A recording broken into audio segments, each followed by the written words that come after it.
ఈ రోజైతే 19 సంవత్సరాల ఓల్డ్ ఉన్నతి మోటార్ పంపు దింపుతున్నాము. ఇది ఇప్పటికి ఒక్కసారి కూడా కాలిపోలేదంట.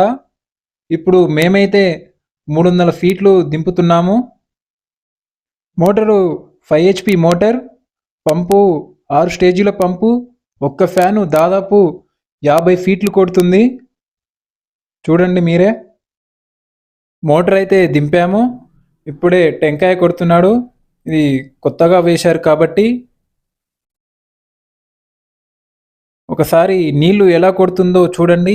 ఎన్ని సంవత్సరాల మోటార్ పంప్ అయినా. అలాగే నచ్చితే లైక్, షేర్, సబ్స్క్రైబ్ చేయండి. Thank you.